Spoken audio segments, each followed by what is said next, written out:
चुनाव भी आ रहे हैं असेंबली के, और भारतीय वो क्या एबीवीपी 2-3 लड़के रेप किए वहाँ पर जोधपुर के अंदर, उसकी चर्चा क्यों नहीं करें? वो चुनाव के कैंपेन में आए थे जोधपुर के अंदर, छात्र संघ के चुनाव के कैंपेन में आए हुए थे, हमारे किराए का कमरे लेके रह रहे थे, उन्हें रेप कर दिया।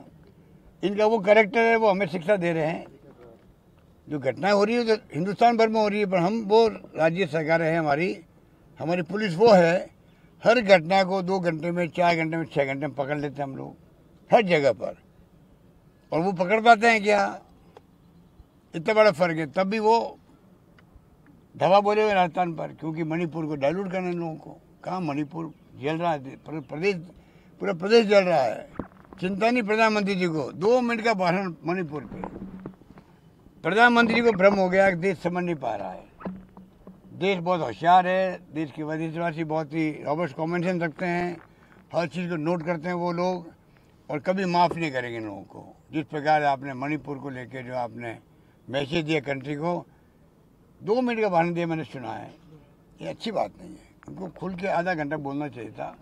हमने क्या क्या स्टेप उठाए हैं, बेसिक प्रॉब्लम क्या है, प्रॉब्लम कैसे खड़ी हुई, पहले भी दंगे हुए थे बताते वो, मान लो कांग्रेस राज में दंगे हुए थे वही बताते वो, पूरा कम से कम गंभीरता दिखती उनकी। पूरा देश जो है चिंतित है जिस प्रदेश के लिए जहाँ आग लगी हुई है। क्या पूरे देशवासी अपेक्षा नहीं करते प्रधानमंत्री जी से कि आप कम से कम बताओ देश को भाई वहाँ क्या हो रहा हालात? आज भी हम लोगों को नहीं मालूम, हमें भी नहीं मालूम है।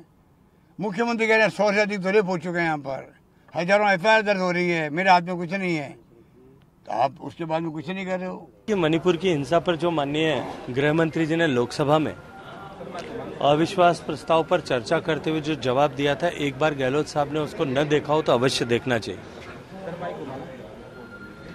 और जो उनकी फितरत है कि अपनी को भुला करके दूसरों के ऊपर दोषारोपण करना, 1-1.5, 2-2 महीने, 1-1 साल, 1.5 साल, 2-2 साल तक लगातार दंगे हुए, सैकड़ों की संख्या में लोग मारे गए, हजारों की संख्या में लोग बेघर हुए।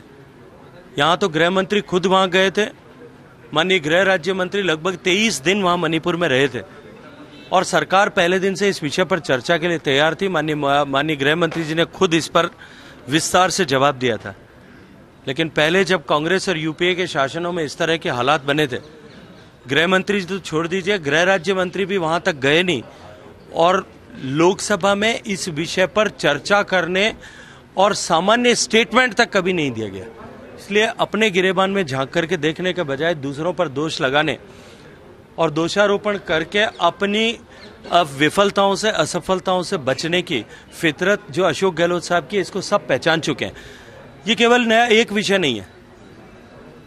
जिस राज्य ने नंबर 1 पोजीशन बलात्कार में हासिल की हो, जिस राज्य ने भ्रष्टाचार में नंबर 1 पोजीशन हासिल की हो, जिस राज्य में देश की सर्वाधिक बेरोजगारी हो, जिस राज्य में सर्वाधिक महंगा पेट्रोल डीजल बिकता हो, जिस राज्य में मासूम बच्चों के साथ में अपराध की सबसे ज्यादा घटनाएं होती हो, उस राज्य के मुख्यमंत्री को दूसरों पर दोषारोपण करने का अधिकार नहीं है। तो बनाएंगे।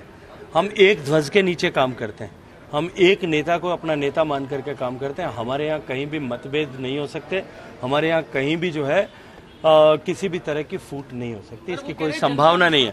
जहां तक देश की परिस्थितियों की बात है, अब जिस व्यक्ति को, अपने राजस्थानी में एक कहावत हुआ करती होती है कि लारे बढ़ती दिखे कोनी डूंगर बढ़ती दिखे। जानते हो उसका मतलब क्या होता है?